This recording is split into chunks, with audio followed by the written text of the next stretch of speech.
Welcome to Zebra Aurora Vision Studio. In this tutorial, we'll learn how to find an object within the image using template matching and a trained object template.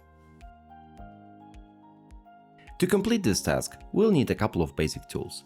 Filmstrip from the image acquisition section to acquire images from the filmstrip control, as well as the LocateObjects filter, which can be found inside the LocateObjects tool in the Computer Vision 2D section of the toolbox.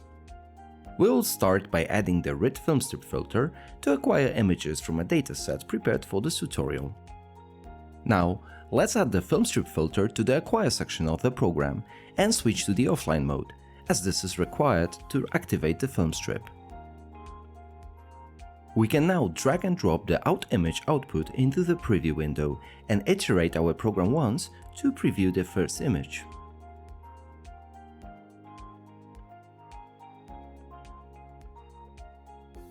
Next, we'll need the LocateObjects filter.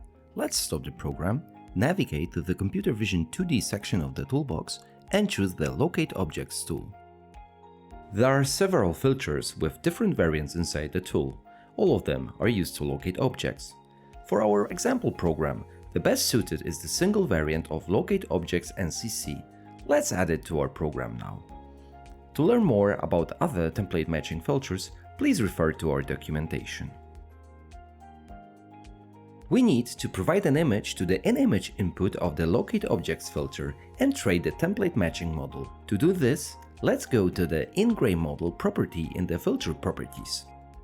Let's open the model definition window now by clicking the triple dot icon. This editor allows us to create and edit a model that will be used by the LocateObjects filter to detect a specified object within the image. Let's create a simple model by marking the capacitor in the center of the image. Since the circuit board is oriented differently in other images, let's change the in-min and in-max angle parameters to allow full 360-degree rotation and then click Next to proceed. We can now set a rectangle that will be returned as a match for our model. Let's leave the default one and click OK.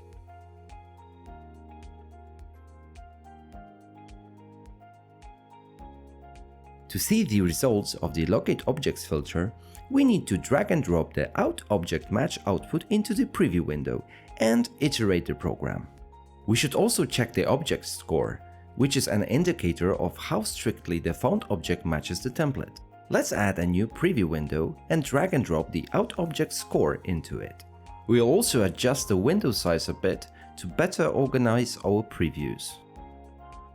We can now iterate our program a couple of times to check how good the score is. As we can see, in each case the score is above 90%, which is a very good result. This concludes our tutorial. If you want to learn more, please take a look at our technical documentation available at Zebra Aurora Vision Developer Portal. You can find links to the sections of the documentation relevant to this tutorial in the video description below. Thank you for watching. For more information on Zebra Aurora Vision software products, visit us at aurora-vision.zebra.com.